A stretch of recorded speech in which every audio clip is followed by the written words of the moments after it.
Assalamualaikum warahmatullahi wabarakatuh. Kembali lagi di channel Pemberani. Baik teman-teman, di video kali ini saya ingin berbagi pengalaman kepada teman-teman sekalian bagaimana cara mempercepat pertumbuhan ikan mas koki atau membuat ikan mas koki kita itu cepat besar, teman-teman. Jadi di sini ada beberapa hal yang harus kita lakukan agar ikan kita itu bertumbuh sehat, cepat besar, dan enak ya kita memeliharanya. Jadi langkah pertama yang harus kita lakukan, kita harus menentukan ukuran atau tempat hidup dari ikan mas koki kita. Contoh ya, kita pelihara di dalam tank akuarium yang ukuran 1 meter kali 40, tingginya lebarnya 40 dengan volume air 160 liter. Itu biasanya pelihara ikan mas kokinya 5 sampai 6 ekor saja, teman-teman, yang paling banyak. Nah ya, jadi satu ikan mas koki itu bisa hidup ya atau layak hidup di air di dalam 30 liter air, teman-teman. Jadi satu ikan itu per 30 liter air. Nah itu ya teman-teman ya, tinggal teman-teman hitung volume air di akuarium teman-teman sekalian, segitulah ikan mas kokinya terus dipelihara. Misalnya kita pakai tank paling kecil ya, 60 kali 40, tingginya 40, volume air 96 liter, biasanya cuma pelihara 3-4 ekor saja, teman-teman ya. Jadi supaya ikannya bertumbuh maksimal. Kemudian yang kedua, teman-teman, kita harus rajin mengganti media filter dan air akuarium kita. Jadi media filter mekanis itu wajib diganti atau dibersihkan. Kalau teman-teman menggunakan media filter mekanis yang daur ulang, dibersihkan. Kalau yang pakai kapas itu diganti atau masih juga bisa digunakan, silakan dibersihkan. Kemudian diganti air, teman-teman. Jadi pergantian media filter biasanya 3 hari sekali atau 1 minggu ya. Kemudian air akuarium juga. Kalau kita rajin mengganti media filter dan juga air akuarium, ya air akuarium 20-50%. Kandungan mineral pada air itu yang tadinya berkurang, kemudian kita ganti bertambah lagi, dan juga filter mekanisnya kita ganti. Itu sirkulasi air di dalam akuarium kita itu tetap bersih dan membuat ikan kita nyaman. Kalau ikannya sudah nyaman, tentu saja pertumbuhan ikan mas kokinya akan cepat ya, cepat pertumbuhannya. Kemudian yang ketiga yaitu pemberian pakan pada ikan mas koki. Jadi pemberian pakan pada ikan mas koki itu ada 2 ya, teman-teman ya. Yang pertama, kalau kita biasa-biasa saja ya, tidak mode grooming, itu biasanya kita kasih terjadwal, misalnya jam 7 pagi, jam 12 sore, dan malam. Nah, usahakan kasih mas koki, makan ikan mas koki itu terjadwal ya. Misal dari jam 7 ke jam 12 itu kan ada beberapa jam jedahnya. Kita kasih pagi sebelum berangkat kerja, kemudian ikannya makan pelet, dan ada waktu ikan itu membuang kotorannya.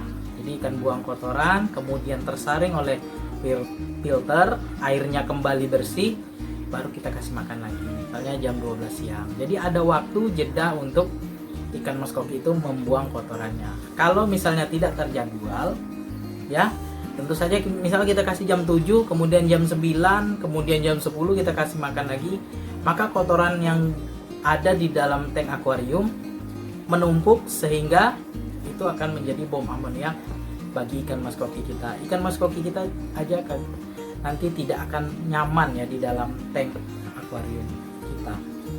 Beda halnya dengan mode grooming ya, teman-teman ya. Grooming itu teman-teman sekalian mungkin menggunakan filter yang sudah overkill ya. Overkill itu maksudnya lebih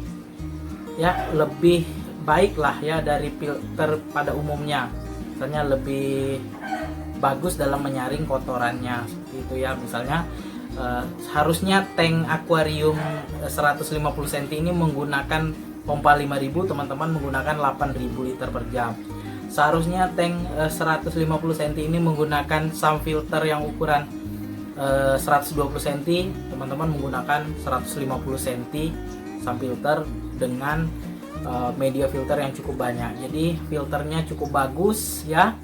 Jadi mode grooming boleh dilakukan karena di situ teman-teman akan kasih push pakan ya 10 sampai 15 kali sehari. Bisa juga ya, kayak teman saya itu 10 sampai 15 kali sehari, teman-teman. Dan kondisi tanknya juga tidak di dalam ruangan, tapi di luar ruangan, teman-teman. Kemudian yang selanjutnya, teman-teman, yang tidak kalah penting yaitu jenis ikan mas koki yang kita pelihara, teman-teman. Jadi kalau misalnya kita pelihara ikan mas koki yang ya notabene kualitas pasar, ya kita kasih pelet yang bagus pun ya, pelet yang proteinnya tinggi, ya mungkin ya ada dua kemungkinan, bisa jadi jumbo, bisa juga tidak, teman-teman, karena kualitasnya sudah ya mungkin sortiran yang keberapa ya, kayak yang dijual di toko akuarium. Jadi kemungkinan untuk besarnya itu sulit, teman-teman. Nah, kalau misalnya kita sudah punya ikan yang kita beli dari awal, itu ikan itu kualitasnya memang sudah bagus ya. Nah, kita kasih pula dengan pelet yang proteinnya tinggi, maka ikan tersebut kemungkinan terbesarnya bisa menjadi jumbo, teman-teman. Tergantung perawatan kita lagi. Nah, itu ya teman-teman ya. Kalau teman-teman mau ikannya bisa bertumbuh jumbo, teman-teman silakan beli ikan yang kualitasnya bagus. Jadi salah satu cara yang paling efektif yaitu tadi, teman-teman ya, belilah ikan yang bagus. Jadi perawatan dan segala macam itu memberikan kesempatan kepada ikan tersebut menjadi bertumbuh cepat besar, teman-teman. Nah, kalau ikan-ikan saya yang pelihara di belakang ini ya kualitas ya pasar, namun ya karena saya tidak pelihara terlalu banyak di dalam tank ini, mungkin itulah yang menyebabkan ikan ini bisa sedikit bertumbuh besar, teman-teman. Baik teman-teman, sekian dulu video dari saya mengenai cara mempercepat pertumbuhan ikan mas koki. Semoga bermanfaat untuk teman-teman sekalian. Jangan lupa dukung terus channel Bung Brani dengan cara subscribe, like, komen, serta share videonya agar channel Bung Brani makin berkembang dan terus menginspirasi teman-teman sekalian. Ambil sisi positif dari video ini, sisi negatifnya silakan dibuang.